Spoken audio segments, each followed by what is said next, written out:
and paradoxical that it engendered a chaotic sensation, I've engineered a clever solution to this fundamental. See, Stanley, anytime you're holding the bucket, a sense of calm and ease will fill your mind. Predictions of the Stanley parable will feel perfectly normal and perhaps even comforting. You may even come to long for the gentle embrace of jarring cognitive dissonance while the bucket is in your arm, aim to be less uncomfortable. Can you imagine what a pain in the ass that would be? Yes, the bucket is the perfect solution. Come on, give it a try.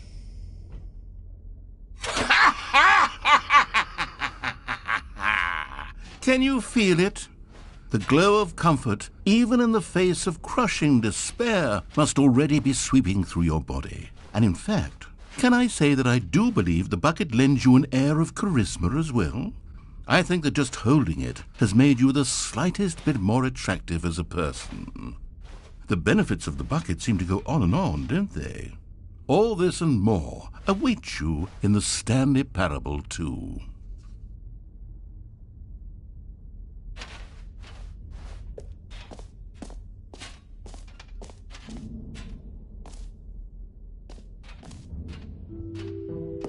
Does anyone give out awards for most enjoyable bucket in a video game?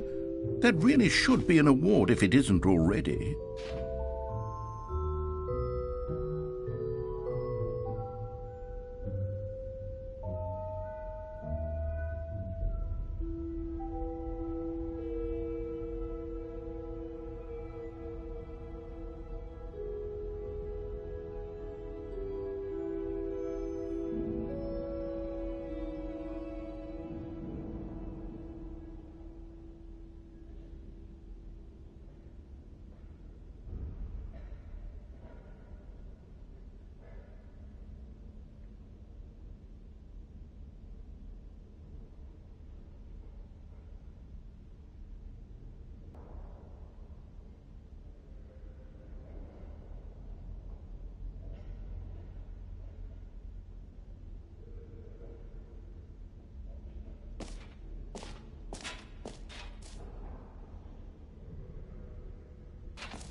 Okay, I'll be honest, I haven't yet decided on this one. I think that in the new version, the office could use a bit of decoration, like balloons. But I'm undecided on Get Well Someday and Happy 12th Birthday. Which would you go with?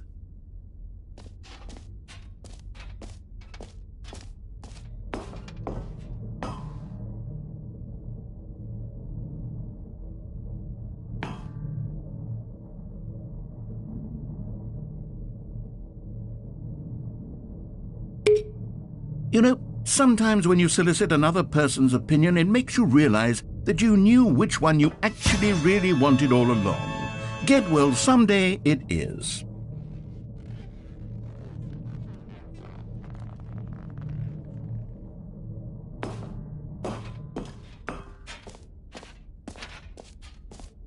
Or actually, maybe I should have gone with... No, I've made my decision, we're moving on.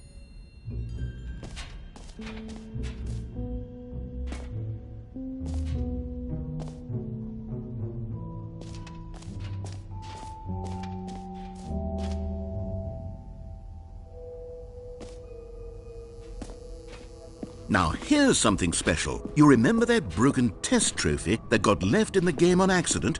Well, I'm developing a technology to simply give you the trophy. Yes, you see, you'll come to this lever, and when you pull it, the trophy will be given to you. It's as simple as that. Okay, perhaps I should have clarified. This is technology that will exist. Right now, the trophy is still fully broken. I'm not a wizard, Stanley. But I guarantee it will be fixed in the sequel to at last satisfy the hordes of ravenous fans all over the world who have been uproariously demanding this feature. Gamers, we hear you, and I promise it will happen.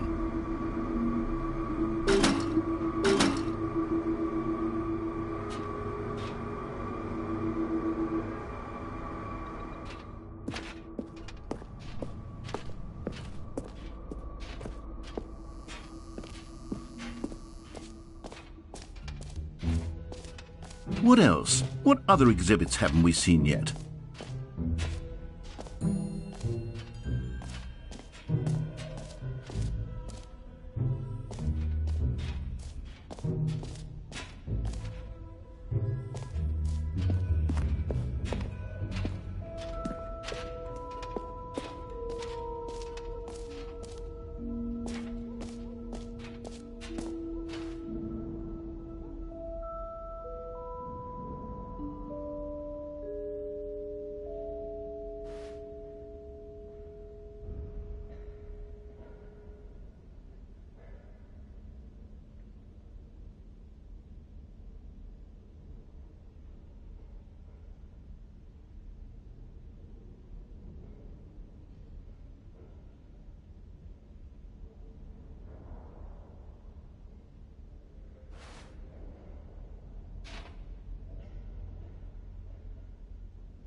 Stanley, here's an idea that I'm truly fond of. It's never been done before in a video game.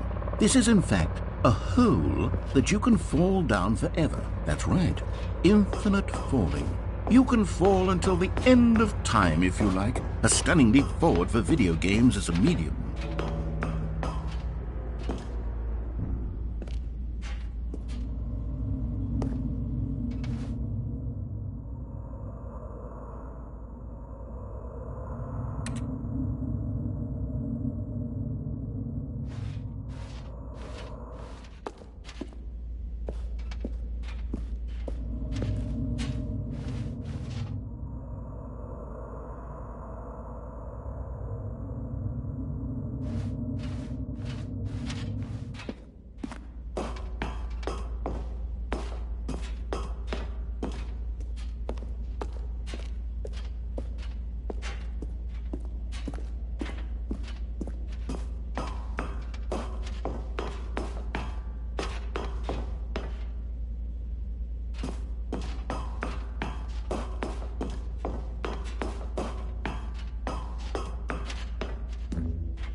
Ah, collectibles. Now it's a real video game. In the Stanley Parable 2, you'll run around gathering up these miniature Stanley figurines. And what's truly innovative is that there will be no reward for collecting all of them. I don't want to stifle the intrinsic joy of watching a number go up. You simply collect all of them, and then you move the hell on with your unremarkable life.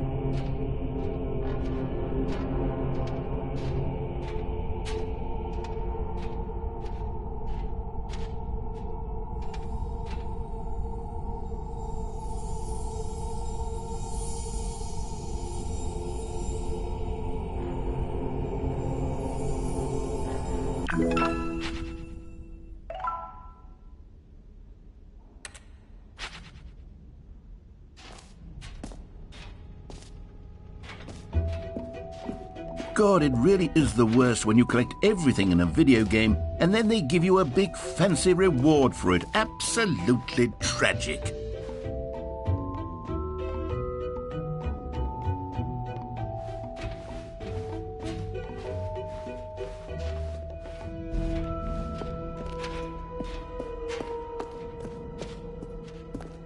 All right, have you seen everything you wanted to? Ready to move on now?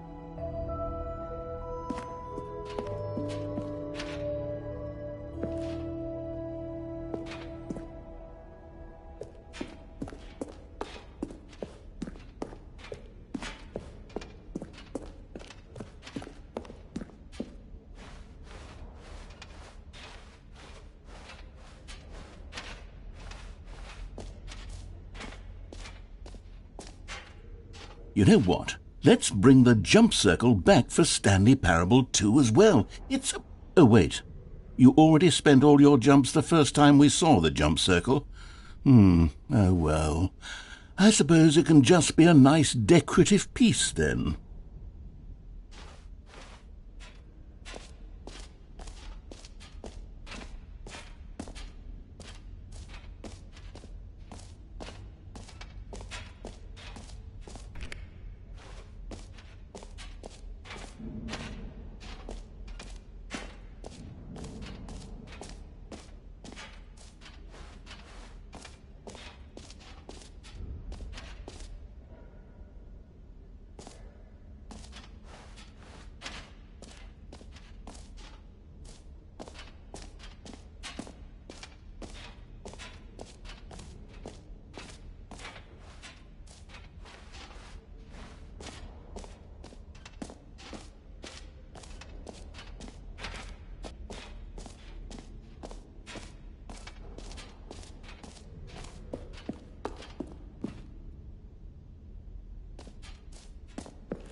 This is the story of a man named Stanley.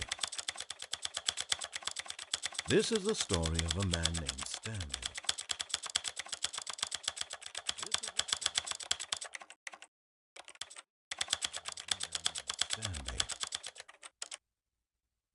This is the story of a man named Stanley.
An epilogue would be fun, wouldn't it, Stanley? Yes, it would go at the end of the, well, we'll figure that out later.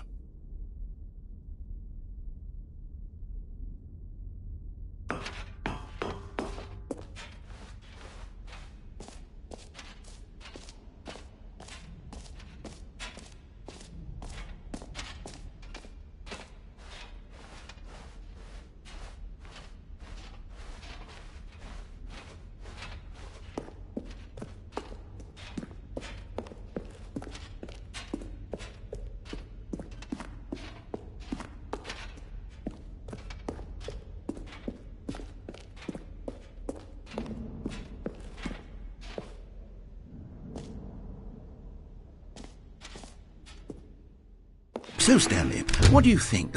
Do you like all of the new features? Yes, I know it's not exactly clear yet how exactly these features will come together as one single coherent video game, but I can feel it in my soul. It's going to work. There's definitely a good game in there somewhere. Say, let's do an experiment. I'll arrange these new features together, and we'll see whether or not it coheres into a meaningful gameplay experience. Okay, are you ready? Here it is. I give you the Stanley Parable 2.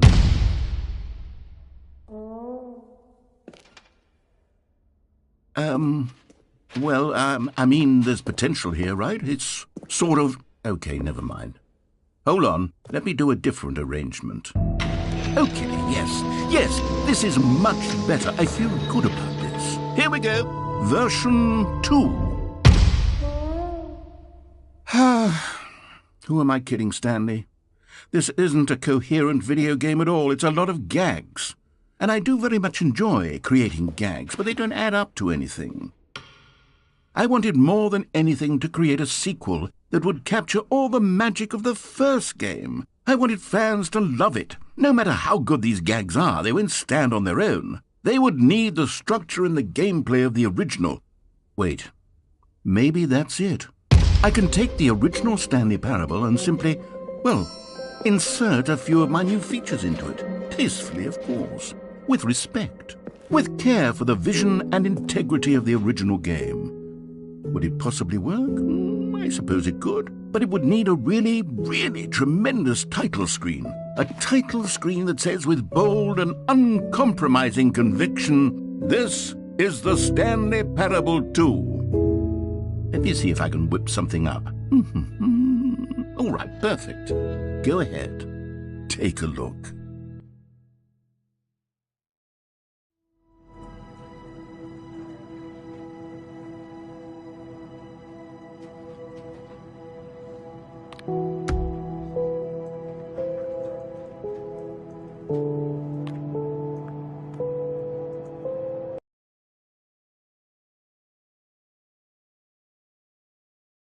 This is the story of a man named Stanley.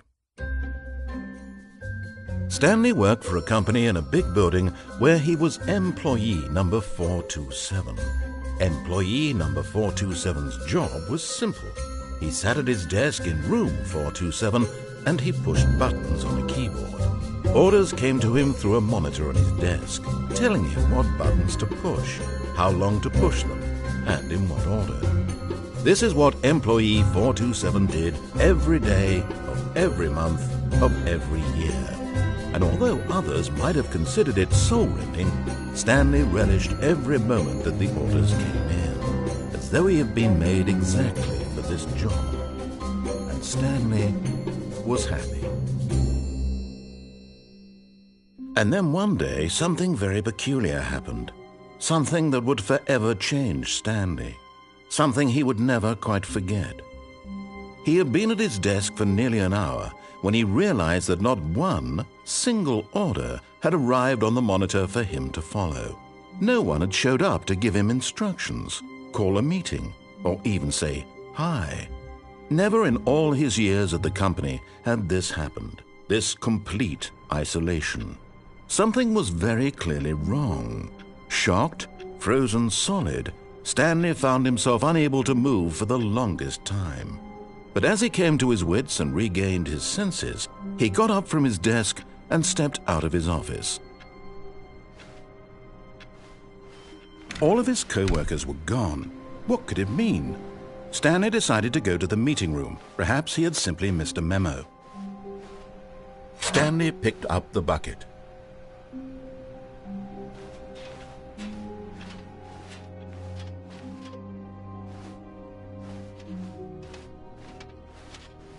Stanley clutched the bucket tightly to his chest and entered the door on his left.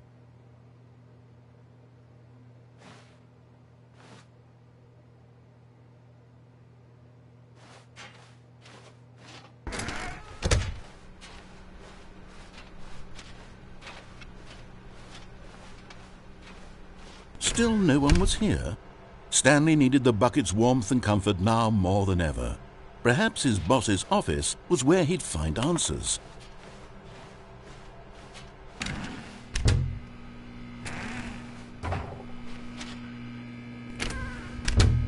Oh, Stanley, can you feel it? The broom closet. It wants the bucket. You can feel that, can't you? The aura of jealousy? It's as clear as day. This broom closet believes it deserves the bucket. I can really feel it now. It's a bucket. It belongs in a broom closet. That's what the broom closet is trying to say here. It's supposed to go with the other cleaning supplies. Good for you, Stanley. Don't give in. Don't hand over the bucket. I know how hard it must be, given the pressure that the broom closet is putting on your shoulders right now, but you have to be strong. This is your bucket. This is your companion and lifelong friend. You can't hand it over. Oh, no. We're getting into name-calling now, it seems. Is this how low the broom closet has sunk, that it has to resort to this stream of petty insults simply in order to get you to hand over the bucket? Stanley, I never liked this broom closet for a variety of reasons, but even this is worse than I had imagined. And wait, now the broom closet has the gall to imply that you and the bucket are not truly deep and lasting friends? That your relationship is purely superficial and convenient? That your life is so banal and meaningless that you'd feel the same sort of kinship towards any inanimate object which happened to lay in your path in an even partially enticing manner? Well, I never. Go on, Stanley. Lay into it. Really tell the broom closet off for its demeaning comments. Expand on the wide variety of experiences you and the bucket have shared together. Go through each of them point by point. Share your journal entries detailing the rich emotional landscape of your feelings for the bucket as they have changed and evolved over the years. Let him have it.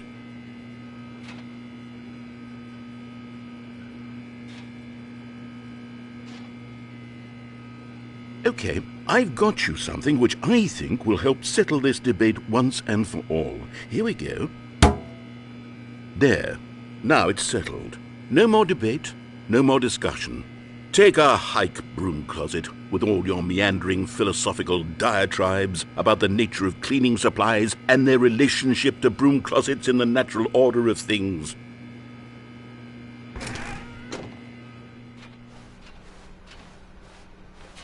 Coming to a staircase, Stanley and the bucket walked upstairs to the boss's office.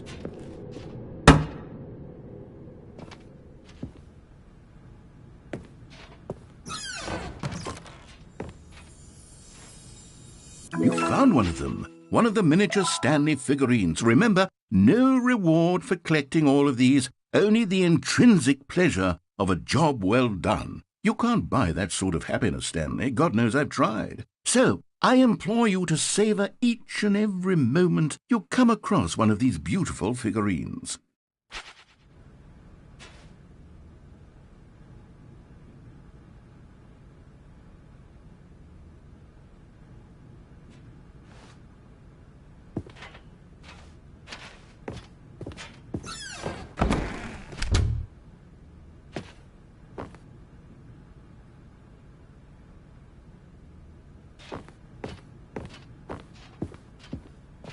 Stepping into his manager's office, Stanley was once again stunned to discover not an indication of any human life.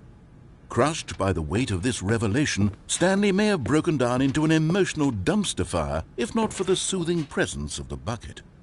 Even now, in his darkest of hours, did the bucket's warmth and guiding light pierce the dark clouds of confusion and chaos. It would be with him always. The bucket would, and he knew it. The two of them were inseparable. At this point, Stanley was so absorbed in the tender spiritual connection he shared with the bucket that he didn't notice the keypad behind the boss's desk. Nor in his bliss of simply being near the bucket did he have any notion that the PIN number for the keypad was 2845.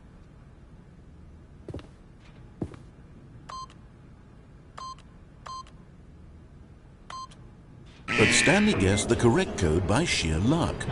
Was it that the bucket knew all along? Was the bucket guiding him? Yes, this is certainly the most logical explanation.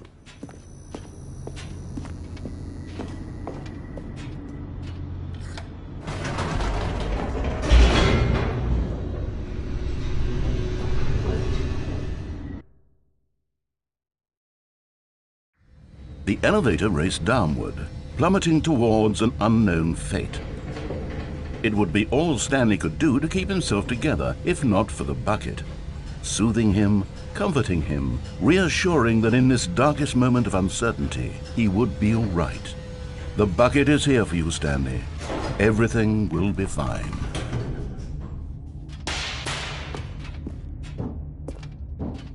Stanley and the bucket walked straight ahead through the large door that read, Mind Control Facility.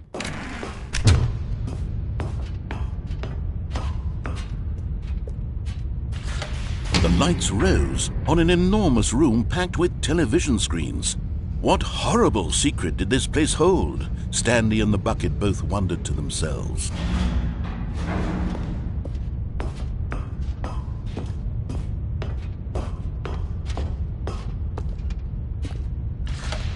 The monitors jumped to life, and Stanley nearly dropped the bucket in shock. Everyone in the office was being videotaped, monitored like guinea pigs. The bucket had never seen anything like this, and it very nearly burst into tears as Stanley cradled it gently, reassuring it that everything would be fine.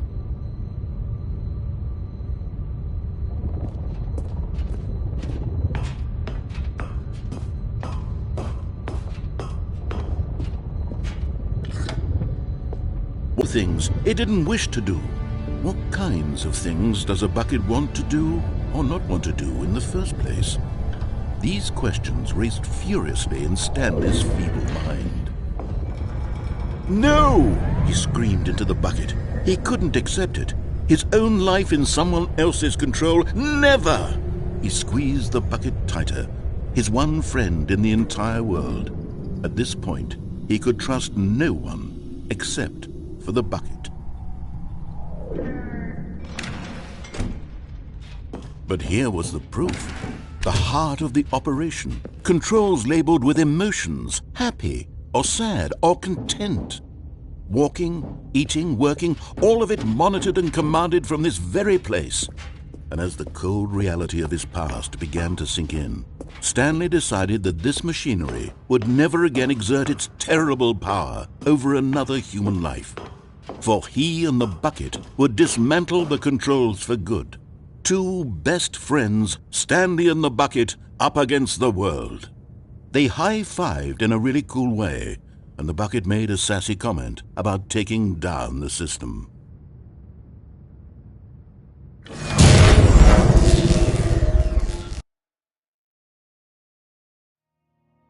Stanley and the bucket waited in blackness.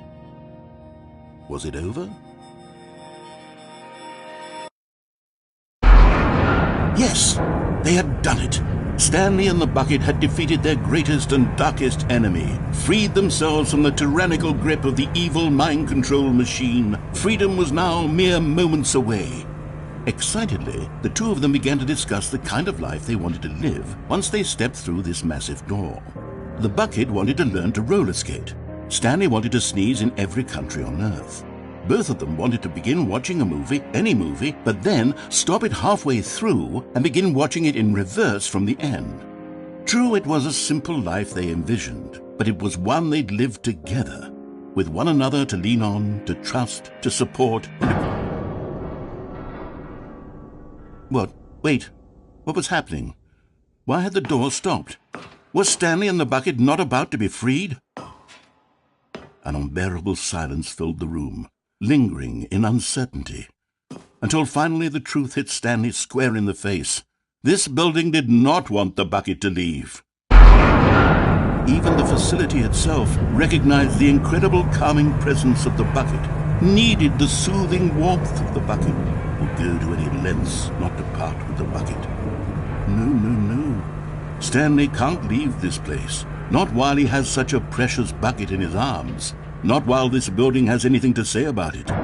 Stanley realized he would never again leave this very room. But at least he has the bucket. To be trapped eternally in darkness isn't really so bad, Stanley thought to himself. As long as I have my bucket with me, right? I'll be okay, won't I? Stanley gulped. Very soon now, he was about to find out.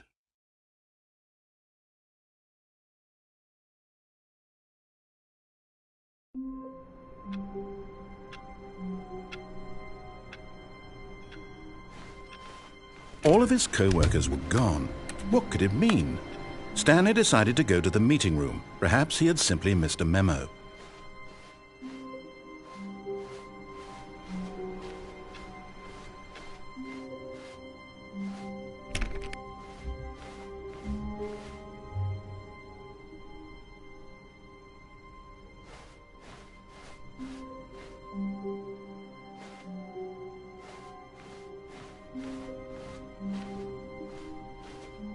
When Stanley came to a set of 2 open doors, he entered the door on his left. This was not the correct way to the meeting room, and Stanley knew it perfectly well. Perhaps he wanted to stop by the employee lounge first, just to admire it.